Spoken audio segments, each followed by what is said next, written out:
أعوذ بالله من الشيطان الرجيم. بسم الله الرحمن الرحيم.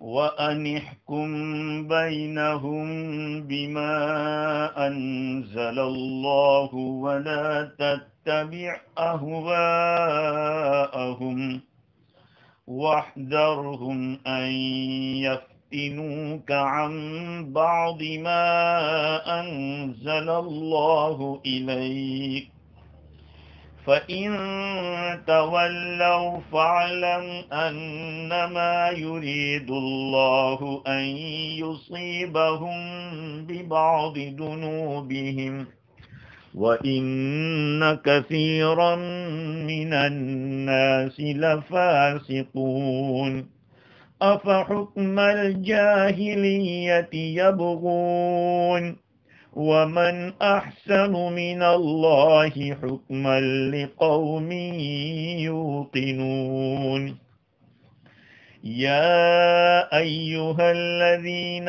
آمَنُوا لَا تَتَّخِذُوا الْيَهُودَ وَالنَّصَارَى أَوْلِيَاءَ بَعْضُهُمْ أَوْلِيَاءُ بَعْضٍ وَمَنْ يَتَوَلَّهُمْ مِنْكُمْ فَإِنَّهُ مِنْهُمْ إِنَّ اللَّهَ لَا يَهْدِي الْقَوْمَ الظَّالِمِينَ فَتَرَى الَّذِينَ فِي قُلُوبِهِمْ مَرَضٌ يُسَارِعُونَ فِيهِمْ يَقُولُونَ نَخْشَىٰ أَن تُصِيبَنَا دَائِرَةٌ فَعَسَى اللَّهُ أَن يَأْتِيَ بِالْفَتْحِ أَوْ أَمْرٍ مِّنْ عِندِهِ فَيُصْبِحُوا عَلَى مَا أَسَرُّوا فِي أَنفُسِهِمْ نَادِمِينَ وَيَقُولُ الَّذِينَ آمَنُوا أَهَٰؤُلَاءِ الَّذِينَ أَقْسَمُوا بِاللَّهِ جَهْدَ أَيْمَانِهِمْ إِنَّهُمْ لَمَعَكُمْ حَبِطَتْ أَعْمَالُهُمْ فَأَصْبَحُوا خَاسِرِينَ صدق اللہ العظیم۔ معزز سامعین، بزرگوں، پیارے بھائیوں، سننے والی خواتین، مائیں اور بہنیں، کل گزشتہ گفتگو یہاں تک پہنچی تھی کہ حضور اکرم صلی اللہ علیہ وسلم کے پاس کچھ لوگ گئے تھے یہودیوں میں سے، اور یہ پیشکش کی تھی کہ اگر ہم ایمان لے آئیں تو بہت ساری یہودی قوم ایمان لے آئے گی، صرف ایک بات کرنا ہے کہ ہمارے مسئلے میں فیصلہ آپ ہمارے فیور میں کر دیں۔ آقا صلی اللہ علیہ وسلم نے منع فرما دیا۔ اللہ تعالیٰ اس آیت کریمہ کے اندر آپ کو آگاہ بھی کر رہے ہیں کہ ان کے فتنوں سے بچیں، یہ فتنے میں ڈالنا چاہتے ہیں۔ جیسے کہ کل میں نے عرض کیا تھا، علامہ عثمانی رحمۃ اللہ علیہ نے اس مقام پر لکھا ہے کہ حضور کو پہلے بھی یہ حکم دیا کہ قرآن مجید جو آپ پر نازل کیا گیا ہے اس کے مطابق فیصلہ کریں۔ یہاں دوبارہ یہ حکم دیا جا رہا ہے کہ آپ ان کے درمیان فیصلہ کریں اس کے مطابق جو اللہ تعالیٰ نے آپ پر نازل کیا ہے۔ تو علامہ عثمانی کا فرمانا یہ ہے کہ پہلی آیت سے پتہ چلتا ہے کہ آپ ان کے خواہشات پر چلنے سے انکار کر چکے تھے۔ اس آیت میں آپ کو استقامت یعنی اسی پر قائم رہنے کہ اللہ نے جو اتارا ہے اسی پر فیصلہ کرنا ہے، اسی پر قائم رہنے پر تصویب یعنی اس پر آپ کے درست ہونے کو بتلانا، اور آئندہ بھی ایسے ہی عصمت کے اوپر ثابت قدم رہنے کی تاکید ہے۔ تکرار، پہلے بھی یہی حکم آیا تھا، ابھی پھر حکم وہی آیا۔ اس کا مطلب یہ ہے کہ جیسے آپ پہلے سے قرآن کے مطابق فیصلہ کرتے آئے ہیں، آپ اسی پہ ثابت قدم رہیں۔ وَأَنِحْكُمْ بَيْنَهُمْ بِمَا أَنزَلَ اللَّهُ، آپ ان کے درمیان فیصلہ کریں اس کے موافق جو اللہ تعالیٰ نے آپ کے پاس کتاب اتاری ہے۔ وَلَا تَتَّبِعْ أَهْوَاءَهُمْ، اور آپ ان کی خواہشات کی پیروی نہ کریں۔ وَاحْذَرْهُمْ أَن يَفْتِنُوكَ عَن بَعْضِ مَا أَنزَلَ اللَّهُ إِلَيْكَ، اور آپ احتیاط رکھیے اس بات سے کہ وہ آپ کو بچلا دے، آپ کو پھیر دے، فتنے میں ڈال دے ان بعض احکام سے جو اللہ تعالیٰ نے آپ کی اوپر نازل فرمائے ہیں۔ ہاں، ان کی خواہشات کی پیروی نہیں کرنی ہے، اور وہ جو چیز پیش کر رہے ہیں وہ فتنے کی بات ہے تو اس سے تھوڑا احتیاط رکھے، بچ کے رہے۔ اب دیکھیے یہاں ایک مسئلہ علماء کرام نے نکالا ہے کہ نبی تو معصوم ہوتا ہے، نبی معصوم ہوتا ہے، پھر بھی اللہ تعالیٰ ان کی خواہشات پر چلنے سے منع کر رہے ہیں۔ معلوم ہوا کہ چاہے نبی معصوم ہے پھر بھی یعنی نبی سے گناہ نہیں ہو سکتا، پھر بھی ایسی بات سے روکنا یہ جائز ہے۔ ہاں، ارادتاً تو نبی یہ کرنے والا نہیں ہے، ان کی خواہشات کی پیروی یا اور شریعت کے خلاف کوئی فیصلہ کرنے والا نبی نہیں ہے، کیونکہ وہ تو معصوم ہے، لیکن پھر بھی اللہ سبحانہ و تعالی اپنے نبی کو اس چیز سے آگاہ کر رہے ہیں۔ تو یہاں سے ایک مسئلہ صاحب روح المعانی نے، امام رازی نے، کئی مفسرین نے لکھا کہ یہاں یہ بات معلوم ہو رہی ہے کہ جس سے منہی عنہ کے واقع ہونے کا تصور نہ ہو اس کو بھی اس سے روکا جا سکتا ہے۔ نبی سے یہ بات ہونے والی تو نہیں کیونکہ وہ معصوم ہے، لیکن پھر بھی اللہ تعالیٰ اس سے روک رہے ہیں۔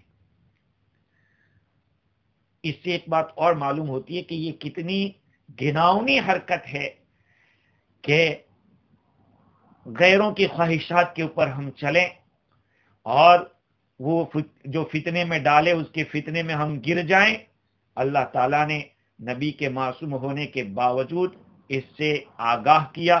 یہاں ایک بات اور بھی معلوم ہوتی ہے، وہ یہ ہے کہ اس طرح کی جو آیتیں ہیں، اللہ تعالیٰ نے اپنے حبیب کو جو ایسی چیزوں سے روکا، یہ شان عصمت کے خلاف نہیں ہے، نبی کی شان کے خلاف نہیں ہے۔ یہ جو سمجھتے ہیں وہ قاصر الفہم ہے، کم فہم لوگ ہیں جو یہ سمجھتے ہیں کہ نبی کو اللہ تعالیٰ اس بات سے روک رہا ہے۔ اول تو کسی چیز سے منع کرنا اس بات کی دلیل نہیں ہے کہ جس کو منع کیا جا رہا ہے وہ اس چیز کا ارتکاب کر رہا ہے، نعوذ باللہ۔ حضور کو اس لیے نہیں کہا جائے کہ مت کرنا کہ پہلے نعوذ باللہ کر رہے تھے۔ انبیاء علیہ السلام کی معصومیت کا مطلب یہ ہوتا ہے کہ وہ خدا کی معصیت ان سے صادر نہیں ہو سکتی۔ کسی کام کو یہ سمجھتے ہوئے کہ خدا کو ناپسند ہے، نبی ہرگز اختیار نہیں کرے گا۔ اگر اتفاقی طور پر کسی وقت بھول چوک ہو جاوے یا کوئی اجتہادی غلطی ہو جاوے، تب بھی اللہ تعالیٰ یہ فرما رہے ہیں کہ آپ افضل چیز ہی کو اختیار کریں، جو افضل ہے اسی کو اختیار کریں۔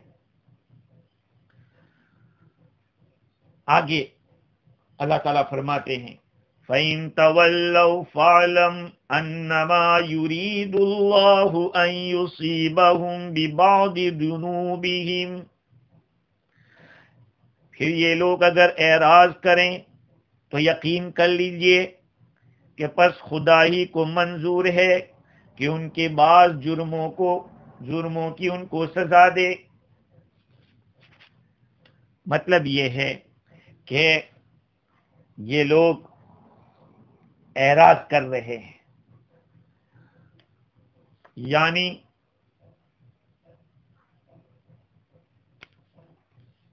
ان لوگوں کو تو ماننا تھا حضور اکرم صلی اللہ علیہ وسلم جو حکم فرمائے، جو فیصلہ دے دیں، اس کے اوپر ان کو چلنا چاہیے تھا، لیکن وہ لوگ اعراض کریں، اس فیصلے کو نہ مانیں۔ تو بس یہ یاد رکھیں کہ اللہ ہی کو منظور یہ ہے کہ ان کو دنیا میں ہی ان کے جرموں کی سزا دے دے۔ بعض جرم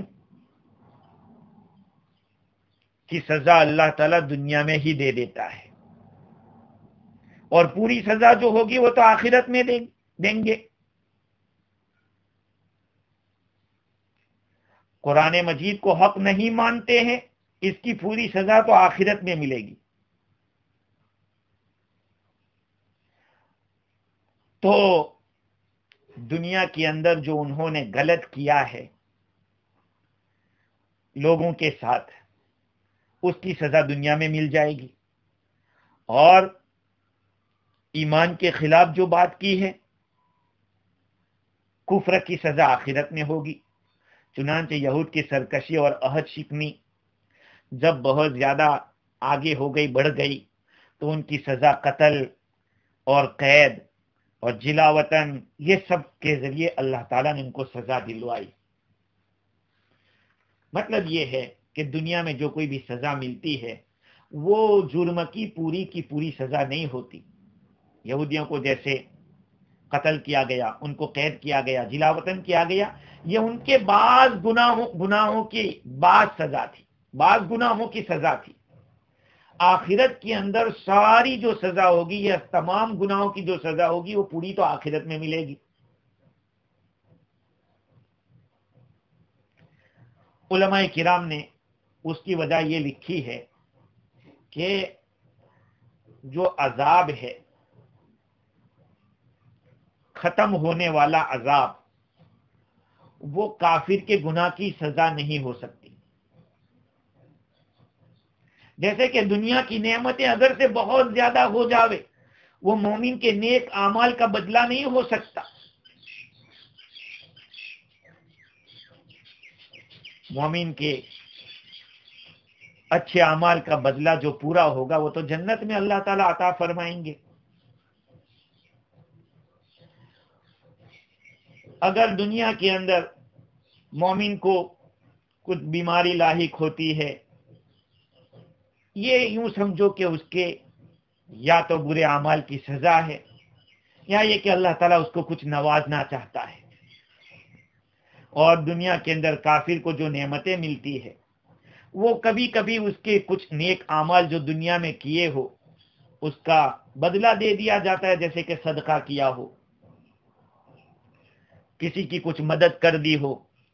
تو اللہ تعالیٰ فرماتے ہیں اس آیت میں کہ اگر وہ لوگ مانتے نہیں ہیں اور اعراض کر رہے ہیں تو یاد رکھو اللہ تعالیٰ ہی چاہتا ہے، اللہ کو منظور یہی ہے کہ ان لوگوں کو ان کے بعض گناہ کی سزا دے دے۔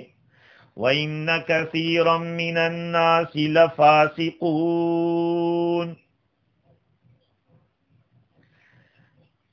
زیادہ آدمی تو بے حکم ہی ہوتے آئے ہیں۔ حضور اکرم صلی اللہ علیہ وسلم کو تسلی دی جا رہی ہے کہ محمد صلی اللہ علیہ وسلم ان کے یہ حالات سن کر آپ کو رنج ضرور ہوگا، لیکن آپ زیادہ غم نہ کیجئے، کیونکہ زیادہ آدمی تو دنیا میں ہمیشہ سے بے حکم ہی ہوتے آئے ہیں۔ یہ لوگ فیصلے قرآنی سے جو عین انصاف ہے اور عین عدل ہے اس سے ہٹ رہے ہیں، اور ہٹ کر کیا چاہتے ہیں؟ افحکم الجاہلیت یبغون ومن احسن من اللہ حکما لقوم یوقنون، کیا یہ لوگ پھر زمانے جاہلیت کا فیصلہ چاہتے ہیں؟ اور فیصلہ کرنے میں اللہ سے کون اچھا ہوگا؟ یقین کرنے والے لوگوں کے لیے ہاں یہ آیت کریمہ کہ جاہلیت کے فیصلے کو یہ لوگ پسند کر رہے ہیں یا چاہ رہے ہیں، اللہ تعالی یہ فرماتے ہیں کہ قرآن کا انصاف، نبی کی زبانی جو ہو رہا ہے، ان کے سامنے آ رہا ہے، اس کو لینے کے بجائے وہی زمانے جاہلیت والی بات کو وہ پسند کر رہے ہیں۔ زمانے جاہلیت والی بات کون سی ہے؟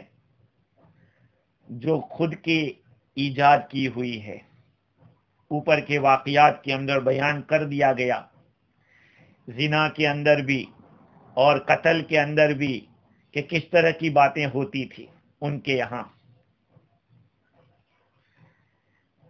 مالداروں کو دیکھ کر فیصلے بدل دیے جاتے تھے، حکم کے اندر چشم پوشی کی جاتی تھی۔ تو اللہ تعالی جاہلیت کے حکم کو بتلا رہے ہیں کہ یہ لوگ ادھر کے چاہنے والے ہیں، ان کو جاہلیت کا حکم پسند ہے۔ بات یہ ہوئی، تفسیر کی کتابوں میں لکھا ہے کہ ایک عورت آئی اور عرض کیا کہ یا رسول اللہ، جاہلیت میں تو اس طرح کا تھا، قضا قضا، جاہلیت میں تو ایسا تھا۔ تو اللہ تعالیٰ نے فرمایا کہ کیا افحکم الجاہلیت یبغون، کیا جاہلیت کے حکم کو یہ لوگ چاہ رہے ہیں؟ اور یقین کرنے والوں کے نزدیک تو اللہ سے زیادہ فیصلہ کرنے والا کون ہوگا؟ خیر، جیسے زمانے جاہلیت کے اندر شریف کا جو حکم ہوتا تھا وہ گھٹیا کے حکم کے خلاف ہوتا تھا، اور جب کسی سے مسئلہ پوچھا جاتا تو بعض کو بعض کے اوپر فضیلت دیتے تھے۔ تفسیر قرطبی کے اندر لکھا ہے کہ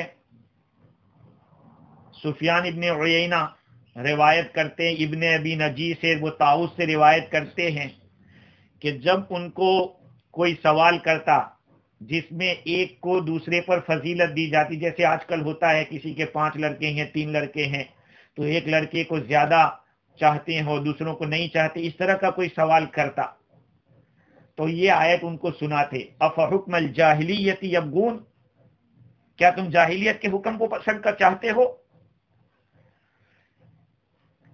گویا کہ حضرت طاؤس رحمت اللہ علیہ فرماتے تھے کہ کسی کے لیے گنجائش نہیں ہے کہ اپنے اولاد میں سے کسی لڑکے کو دوسرے پر فضیلت دے۔ اگر اس نے ایسا کیا تو حضرت طاؤس فرماتے کہ نہ وہ نافذ ہوگا، وہ کینسل ہو جائے گا۔ یہ ایک مسئلہ ہے، جب بات نکلی ہے تو میں عرض کر دیتا ہوں، یہ بہت اہم مسئلہ ہے آج کے زمانے کے اعتبار سے، جس میں بہت سارے لوگ مبتلا ہے اور پڑھے لکھے لوگ بھی، دین کے دعوے دار بھی بہت مبتلا ہے۔ وہ یہ ہے کہ اپنی اولاد کے بیچ میں انصاف کرنا کتنا ضروری ہے۔ اگر بے انصافی کی ہے تو امام مالک، ثوری، لیث، امام شافعی اور کچھ علماء فرماتے ہیں کہ اگر بے انصافی کر دی ہے تو وہ حکم نافذ ہو جائے گا۔ مثال کے طور پر 4 لڑکے ہیں، ان میں سے ایک کو ہی سب کچھ دے دیا تو یہ لوگ کہتے ہیں کہ دے دیا وہ اس کا مالک ہو جائے گا، بات ختم۔ لیکن بہت سارے علماء یہ بھی فرماتے ہیں کہ نہیں، نافذ نہیں ہوگا۔ ان کی دلیل یہ ہے حضرت نعمان بن بشیر رضی اللہ تعالیٰ عنہ کی روایت، جو پہلے بھی نقل کی تھی میں نے، کہ انہوں نے اپنے بیٹے کو ایک کو زمین دی تھی، ان کی اہلیہ نے حضور اکرم صلی اللہ علیہ وسلم کو گواہ بنانے کی خواہش ظاہر کی، آقا صلی اللہ علیہ وسلم کے پاس حاضر ہوئے اور آپ نے پوچھا الک ولد سوا ھذا، کہا تمہارے لیے اس کے سوا اور اولاد ہے؟ کہاں ہے؟ قال اکلہم وہبت لہ مثل ھذا، کیا سب کو دیا ہے ایسا؟ کہا لا، کہا نہیں سب کو نہیں دیا ہے۔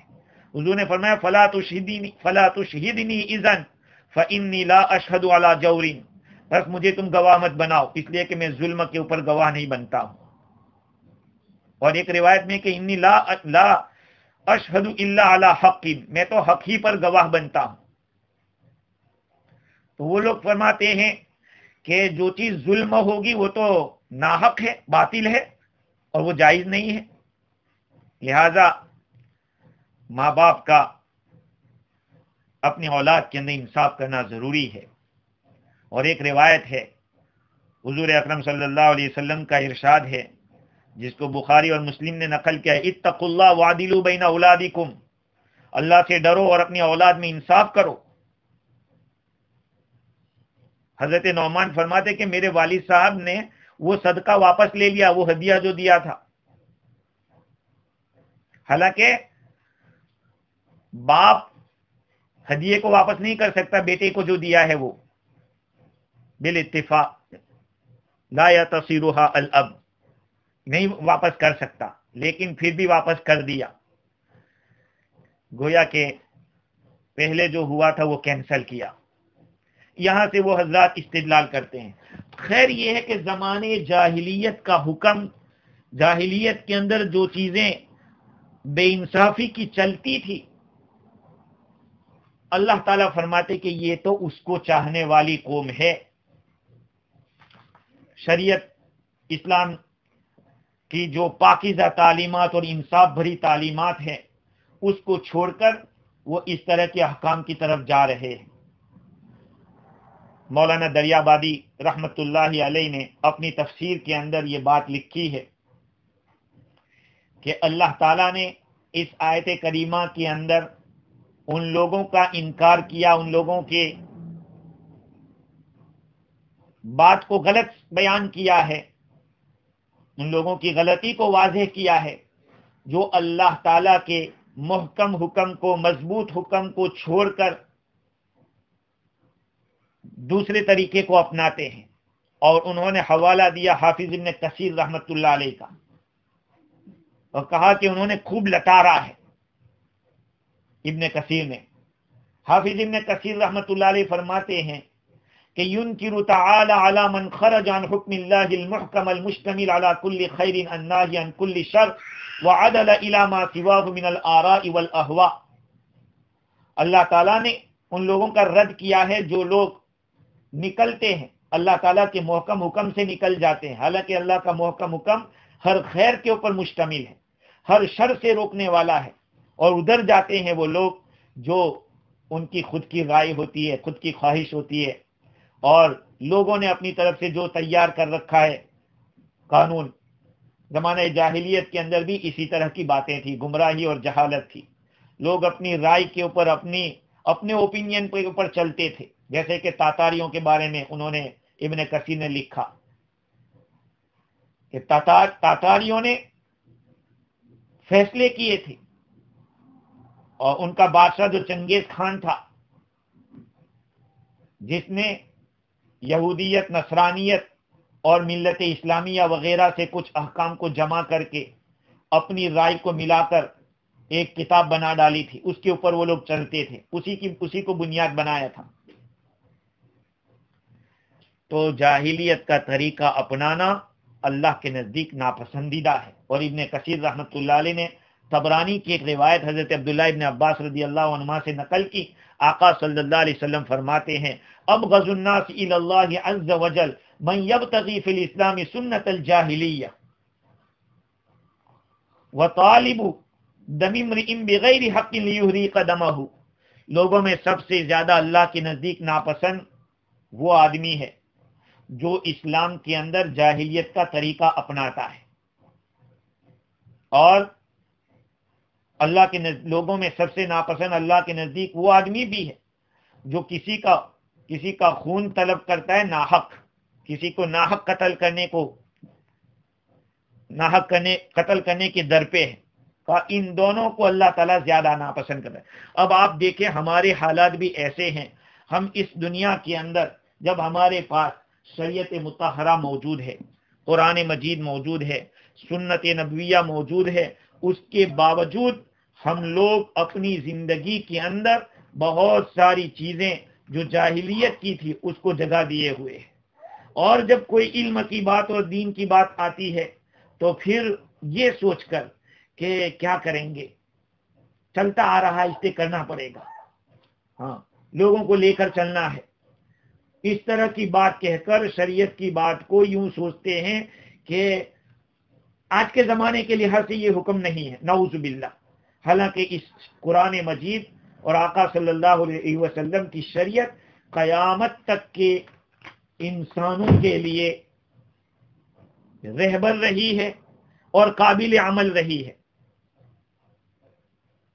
اللہ تعالیٰ فرماتے ہیں وَمَنْ أَحْسَنُ مِنَ اللَّهِ حُكْمًا لِقَوْمٍ يُوقِنُونَ، اللہ تعالیٰ سے زیادہ اچھا فیصلہ کرنے والا کون ہوگا یقین والے لوگوں کے، یقین رکھنے والے لوگوں کے نزدیک، ہاں جن کے پاس یقین ہے ان لوگوں کے نزدیک تو یہی ہے کہ اللہ اچھا فیصل ہے، کیونکہ اس کا سمجھنا موقوف ہے قوت عقلیہ کے صحیح پر۔ قوت عقلیہ صحیح ہے تو یقین بھی صحیح ہوگا، قوت عقلیہ کے اندر فتور ہے اور گڑبڑ ہے تو پھر صحیح بات بھی سمجھ میں نہیں آئے گی۔ یقین کے لیے علم کا، عقل کا ہونا، اور وہ بھی دونوں کا صحیح ہونا ضروری ہے۔ آگے کی جو آیت ہے اس کے اندر اللہ رب العزت نے ایک اور حکم ایمان والوں کو دیا ہے۔ بات تو قرآن مجید ہی کی چل رہی تھی اور آخر میں یہود و نصارہ کی طرف اشارہ کر دیا کہ یہ لوگ تو جاہلیت کے جو احکام ہے اس کی طرف جانے والے اور اس کو پسند کرنے والے ہیں۔ اب ایمان والوں سے خطاب ہے۔ ما قبل سے ضبط یہ ہے کہ اوپر یہود و نصارہ کے جو قباحتیں تھیں، ان کی جو برائیاں تھیں اس کو بیان کی۔ اب مسلمانوں کو حکم ہوتا ہے کہ دیکھو ان کا تو یہ حال ہے، اب تمہارا کام یہ ہے کہ تم ان سے تعلق مت رکھو، ان سے محبت مت کرو، اس لیے کہ جو ان سے محبت کرے گا وہ انہی میں سے شمار ہوگا، اور ان کی عادتیں تمہیں معلوم ہو چکی ہے اوپر۔ اللہ تعالیٰ فرماتے ہیں یا ایھا الذین آمنوا لا تتخذوا اليہود والنصارى اولیاء، اے ایمان والو یہود و نصارہ کو اپنا دوست مت بنانا، جیسے منافقوں نے بنایا۔ ایک طرف مسلمانوں سے تعلق رکھتے ہیں ظاہر میں، اور اندر سے ان لوگوں کے ساتھ تعلق قائم کیے ہوئے ہیں۔ اللہ تعالیٰ ایمان والوں سے فرماتے ہیں کہ ایمان والو تم یہود و نصارہ کو اپنا دوست مت بنانا، وہ خود ہی ایک دوسرے کے دوست ہیں، یعنی یہودی آپس میں، نصرانی آپس میں یہ دوستی ہے۔ وَمَن يَتَوَلَّهُم مِّنكُمْ فَإِنَّهُ مِنْهُمْ، جو آدمی تم میں سے ان سے دوستی رکھے گا وہ انہی میں سے ہوگا۔ ان اللہ لا یہدی القوم الظالمین، اللہ تعالی ظالم لوگوں کو سمجھ نہیں دیتے، راستہ نہیں بتاتے ہیں۔ اس آیت کریمہ کا شان نزول علماء کرام نے بیان کیا ہے کہ ایسے تو کئی اقوال ہے شان نزول میں۔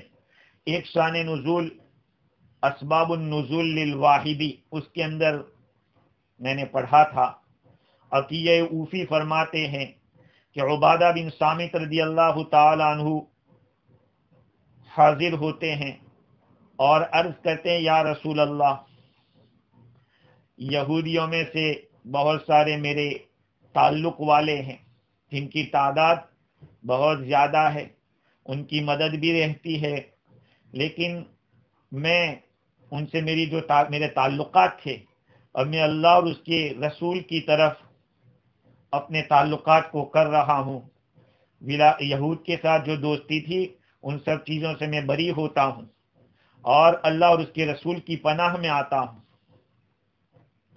یہ حضرت عبادہ بن صامت رضی اللہ تعالی عنہ نے فرمایا۔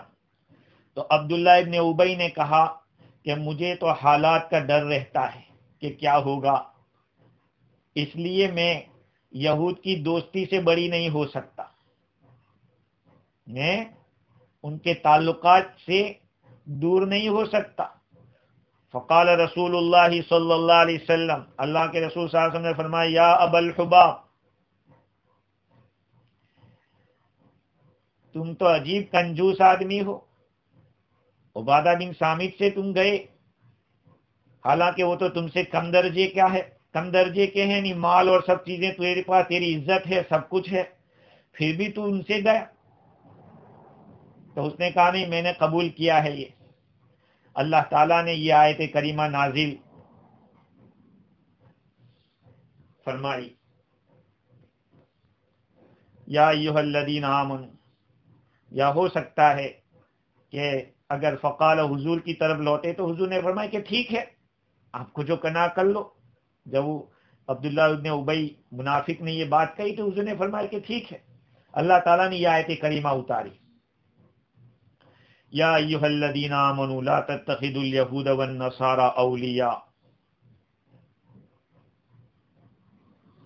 بعض حضرات نے اس کا شان نزول یہ بھی بیان کیا، جس کو علامہ آلوسی بغدادی رحمۃ اللہ علیہ نے بحوالہ ابن جریر اور ابن ابی حاتم کے نقل کیا حضرت سدی سے، کہ جب احد کا واقعہ پیش آیا اور اس واقعے کے اندر بہت سارے صحابہ شہید بھی ہوئے، زخمی بھی ہوئے، آقا صلی اللہ علیہ وسلم بساط خود زخمی ہوئے، دانت مبارک شہید ہوئے، تکلیفیں آئی، تو ایک جماعت ایسی تھی کہ وہ اس دن کی سختی اور تکلیف کو دیکھ کر ڈر گئے اور خطرہ محسوس کیا کہ کہیں کافر لوگ ان کے اوپر دوبارہ حملہ نہ کر دیں۔ تو ایک آدمی نے اپنے ساتھی سے کہا کہ میں تو اپنا ایک دوست یہودی ہے، اس سے میں مل جاتا ہوں، اس کے ساتھ ہو جاؤں گا، اس سے امان لے لوں گا اور اس کے ساتھ یہودی ہی بن جاؤں گا، اس لیے کہ مجھے یہ ڈر ہے کہ کہیں یہودی ہی غالب نہ آ جاوے۔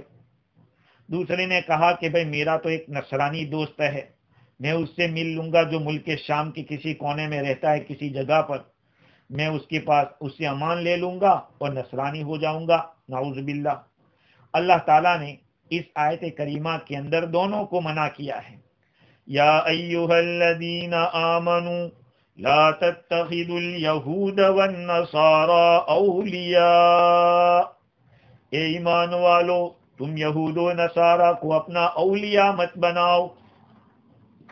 اولیاء ولی کی جمع ہے، جس کے معنی ہے دوست۔ حضرت حکیم الامت رحمت اللہ علیہ فرماتے ہیں کہ دوستی ہوتی ہے مناسبت سے، کسی نہ کسی تعلق کی بنیاد پر دوستی ہوتی ہے۔ اب جب ان کے ساتھ کوئی مناسبت نہیں ہے ظاہر میں اور پھر تم دوستی کر رہے ہو، تو اس کا یہ مطلب کہ کوئی خاص اندر سے مناسبت ہوگی، اسی لیے تم اس کے ساتھ ہونا چاہتے ہو۔ ایک جگہ پہ ایک قصہ سنا رہا ہوں، ایک کوا بیٹھا ہوا تھا اور اس کے بازو میں ایک چیل بھی بیٹھا ہوا تھا۔ اب دونوں میں دشمنی رہتی ہے، کوے میں اور اس میں، اس کے باوجود ایک جگہ کے اوپر دونوں بیٹھے تھے۔ تو کسی نے سوچا کہ ان میں اتنی دشمنی ہے، پھر یہ دونوں کیوں ایک جگہ جمع ہے؟ تو اس نے ایک پتھر لیا اور دونوں کی طرف پھینکا تو دیکھا دونوں لنگڑے تھے، تو لنگڑا ہونے میں مناسبت تھی، اس وجہ سے وہ ایک جگہ پر جمع ہو گئے۔ اسی طرح سے ابو علی سینا ایک بہت بڑے حکیم گزرے ہیں، ان کا واقعہ کتابوں میں لکھا ہے کہ ایک دفعہ وہ اپنے مطب میں پہنچے، جلدی تیزی کے ساتھ پہنچ کر اپنے خادم سے فرمایا کہ فلانی دوائی لاؤ۔ وہ دوائی لی اور ان کو دی، انہوں نے اس میں سے دوائی استعمال کی۔ خادم پوچھتا ہے کہ حضرت یہ تو پاگل کی دوائی ہے، آپ نے اس کو پی؟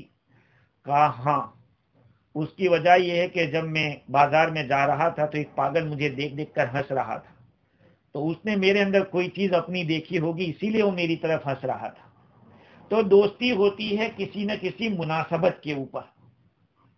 اب یہ دوستی یہاں ہو رہی ہے اور تعلق پیدا ہو رہا ہے، تو کوئی نہ کوئی مناسبت ہوگی، اسی لیے تو وہ آپ کے ساتھ، آپ اس کی طرف مائل ہو رہے ہیں۔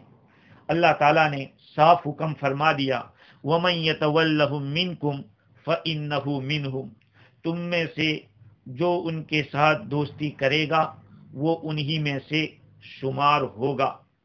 حدیث شریف میں ہے، من تشبہ بقوم فہو منہم، جو کسی قوم سے مشابہت اختیار کرے وہ ان میں سے ہے۔ اب یہ مشابہت کا کیا مطلب ہے؟ علماء کرام نے بڑی تفصیلات لکھی۔ حضرت حکیم الاسلام قاری محمد طیب صاحب نور اللہ مرقدہ نے مستقل ایک کتاب لکھی جس کے اندر تشبہ کی حدود اور اس کی جو حکمتیں ہیں، فلسفہ ہے، وہ بیان کیا۔ جو چیزیں غیروں کی مذہبی چیزیں مذہبی ہے، ان مذہبی چیزوں کو اختیار کرنے سے آدمی انہی میں سے ہو جاتا ہے۔ دوسری ایک بات میں عرض کر دوں، موقع آیا ہے تو بڑے افسوس کے ساتھ یہ کہنا پڑ رہا ہے کہ ہمارے علماء بھی اور عوام میں سے بہت سے سنجیدہ لوگ بھی آج کے دور کے اندر جو فادرس ڈے، مدرس ڈے اور اس طرح کے ڈیز آتے ہیں اس کو مناتے ہیں۔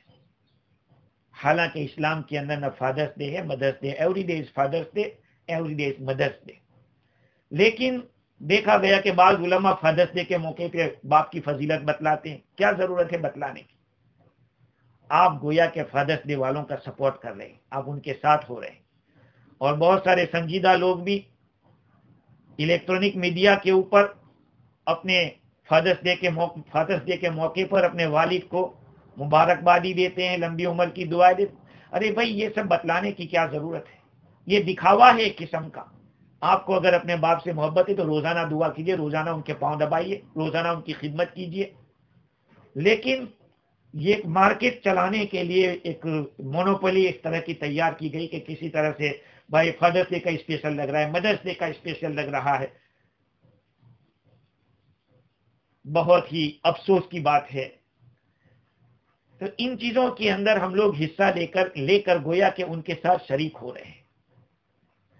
اگر مذہبی چیز ہے جو ان کا سمبول سمجھا جاتا ہے، اس کو تو اختیار کرنے سے یقیناً انہی میں سے شمار ہوگا۔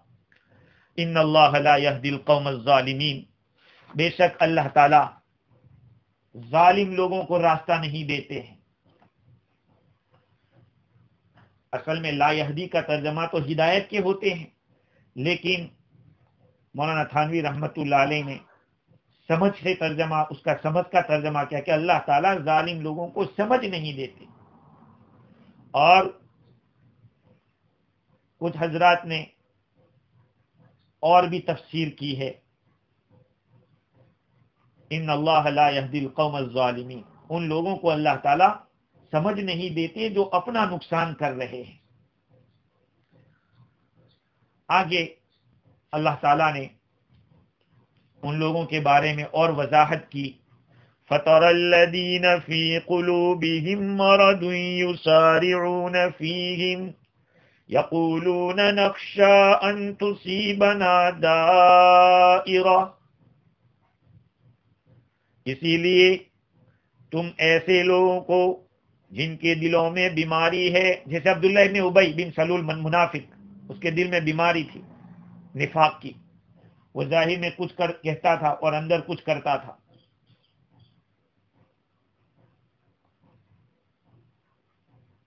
تو اللہ تعالیٰ فرماتے کہ آپ ان کو دیکھیں گے جن کے دلوں میں بیماری ہے، یسارعون فیہم، وہ دوڑ دوڑ کر ان میں گھستے ہیں۔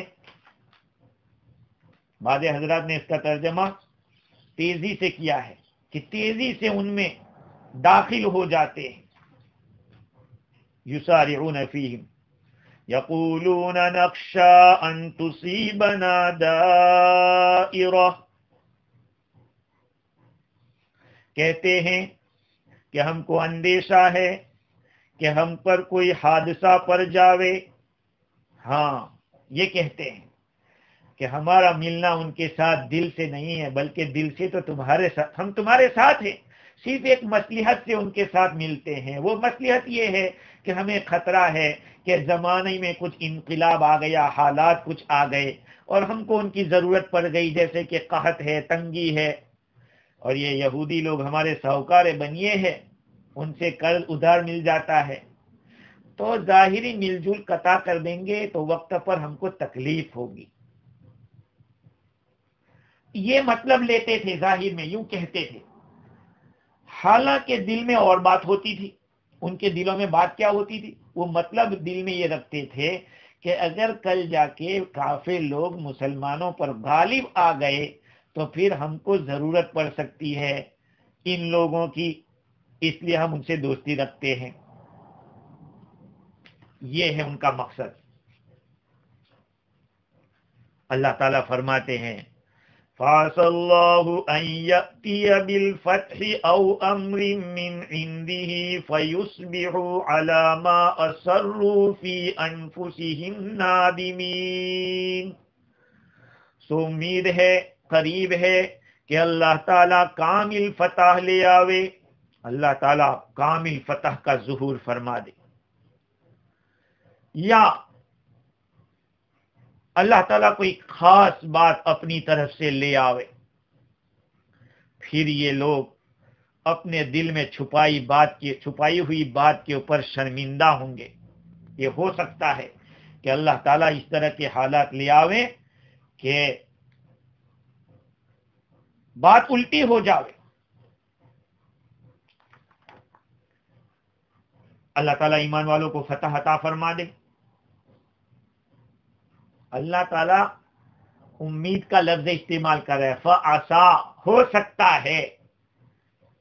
اللہ تعالیٰ ہو سکتا کہتا ہے، یہ ایک پکا وعدہ ہوتا ہے، اس لیے کہ لِأَنَّ الْكَرِيمَ إِذَا أَطْمَعَ أَطْعَمَ، یہ کہا لکھا ہے، لِأَنَّ الْكَرِيمَ إِذَا أَطْمَعَ أَطْعَمَ، جب کریم آدمی امید دلاتا ہے تو پھر کھلاتا بھی ہے۔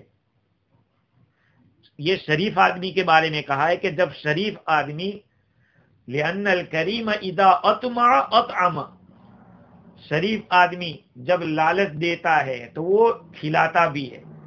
فَمَا ظَنُّكَ بِأَكْرَمِ الْأَكْرَمِينَ، جب شریفوں کا یہ کام ہے تو شریفوں کا شریف کا کیا حال ہوگا؟ اللہ تعالیٰ تو اکرم الاکرمین ہے۔ فَعَسَى اللَّهُ أَن يَأْتِيَ بِالْفَتْحِ، امید ہے کہ اللہ تعالیٰ فتح لے آئے۔ تو فتح کون کرے گا؟ ایمان والے جیتیں گے۔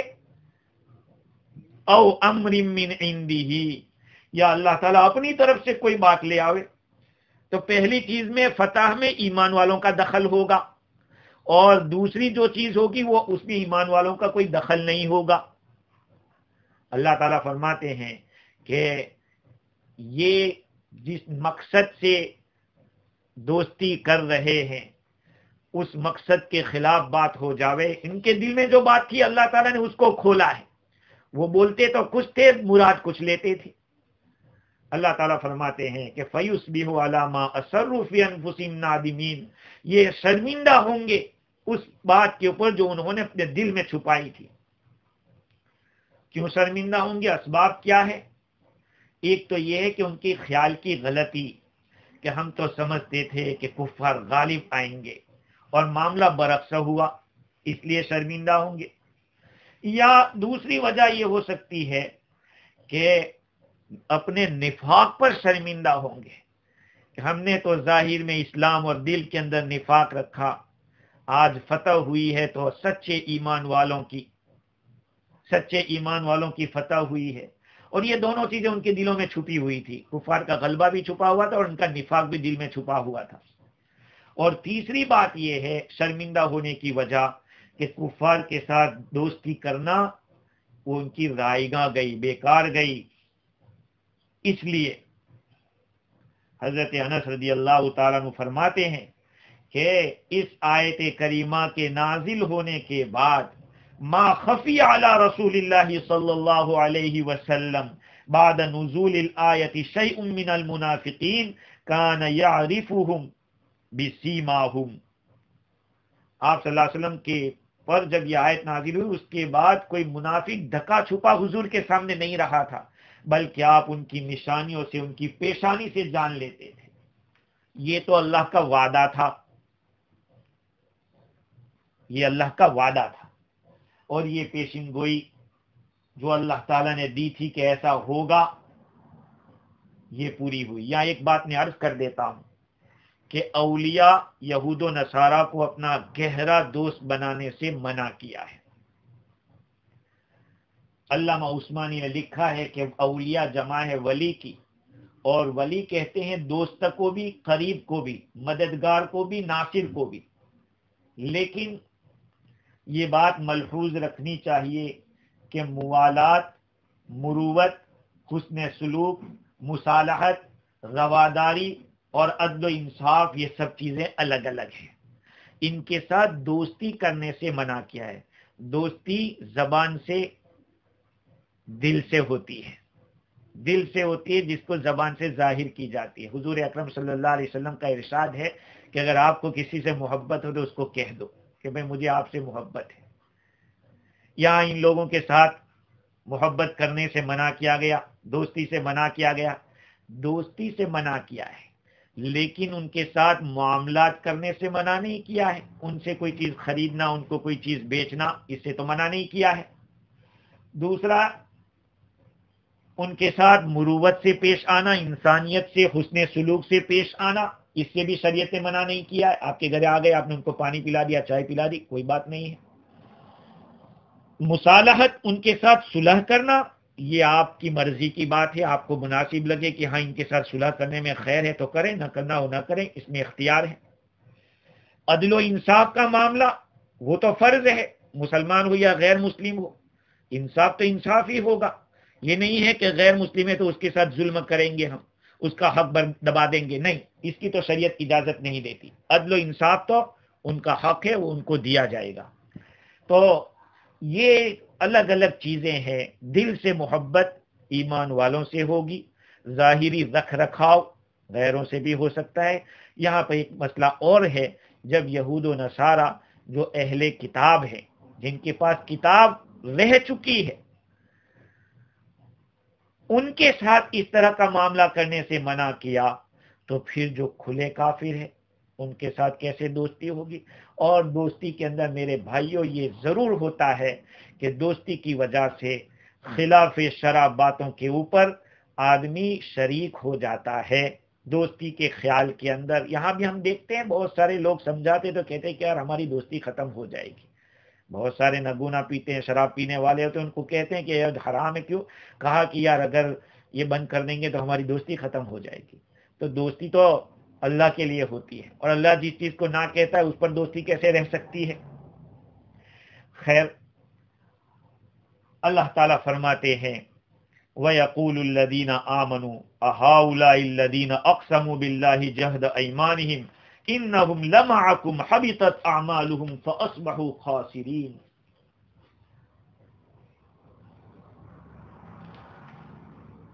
اور مسلمان لوگ تعجب سے کہیں گے، ارے کیا یہ وہی لوگ ہیں جو قسمیں کھا کھا کر کہہ رہے تھے، بڑے مبالغے سے کہہ رہے تھے، بڑی پختہ قسمیں کھا کر کہہ رہے تھے کہ وہ تو تمہارے ساتھ ہے۔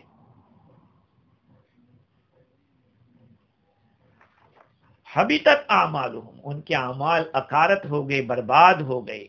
فاصبحوا خاسرین، تو وہ نقصان اٹھانے والے ہو گئے۔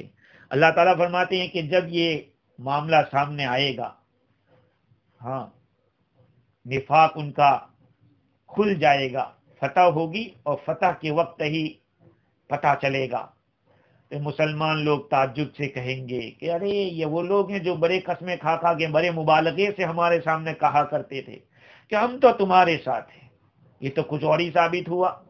اللہ تعالیٰ فرماتے کہ ان لوگوں کی ساری کاروائیاں بیکار ہو گئی۔ ہاں، دونوں فریق سے دور رہنا چاہیے، سب ان کی کاروائیاں غارت ہو گئی، جس کی وجہ سے وہ دونوں طرف سے ناکام رہے۔ منافق لوگ ادھر دوستی رکھتے تھے کہ کچھ مل جاوے، کامیاب فائدہ ہو جاوے. کفار تو مغلوب ہو گئے، اس لیے ان کے ساتھ ان کا ساتھ دینا بیکار رہا، اور ادھر مسلمانوں کے سامنے ان کی کلی کھل گئی کہ یہ تو کھیل کھیل رہے تھے ہمارے ساتھ. اس لیے مسلمانوں سے بھی ان کو کچھ نہیں ملنے والا ہے. اللہ تعالیٰ فرماتے ہیں فَأَصْبَحُوا خَاسِرِينَ، بس وہ خسارہ اٹھانے والے ہو گئے، نقصان اٹھانے والے ہو گئے. اللہ تعالیٰ نے ان آیات کے اندر اوپر بھی جو فرمایا وَمَن يَتَوَلَّهُم مِّنكُمْ فَإِنَّهُ مِنْهُمْ، جو ان سے دوستی کرے گا وہ انہی میں سے ہوگا، یہ بہت ہی سخت الفاظ ہے. اگر ان کے ساتھ یقیناً ان کے ساتھ ہو گئے ہیں دل سے اور ہر اعتبار سے، تب تو وہ کافر ہے. اور اگر صرف ظاہری الفاظ سے دوستی رکھتا ہے، اس کی جو مانیتیں ہیں اور اس کی جو کچھ بلیوز ہے اس سے وہ الگ رہتا ہے، تو کافر تو نہیں ہوگا. البتہ نقصان اس کا ضرور ہوگا. آیت کا جو یہ ٹکڑا ہے ان اللہ لا یہدی القوم الظالمین، اپنے آپ پر ظلم کیا کافروں کی دوستی کر کے، یا یہ کہ اپنا آپ کا نقصان کیا، مسلمانوں کا نقصان کیا انہوں نے ان کے دشمنوں کے ساتھ دوستی کر کے. تو ظالم ان کو اس لیے کہا گیا کہ اپنا نقصان کیا کفر اختیار کر کے، کفار کی دوستی کر کے، اور ایمان والوں کا نقصان کیا ان کے دشمنوں سے دوستی کر کے. تو مفسرین فرماتے ہیں کہ آیت کا یہ جو ٹکڑا ہے اس سے پتہ چلتا ہے کہ کفار کی دوستی نافع نہیں ہے. اس لیے نافع نہیں ہے کہ اللہ ان کو راستہ ہی نہیں بتاتا، اور جو خود صحیح راستے پہ نہ ہو تو اس سے آپ کو کیا فائدہ ہو سکتا ہے؟ فائدہ تو اسی سے ہو سکتا ہے جو خود صحیح راستے پہ ہو، صحیح راستے پہ چل رہا ہو. اس لیے کہا جاتا ہے کہ دوستی کرو تو ایمان والے سے کرو، دیندار سے کرو، بے دین سے مت کرو. انشاءاللہ آگے کی آیت آئندہ کل کریں گے. اللہ تعالیٰ مجھے اور آپ کو دین کی صحیح سمجھ عطا فرمائے، عمل کرنے والا بنائے، حقیقت کو اختیار کرنے والا بنائے. وآخر دعوانا الحمدللہ.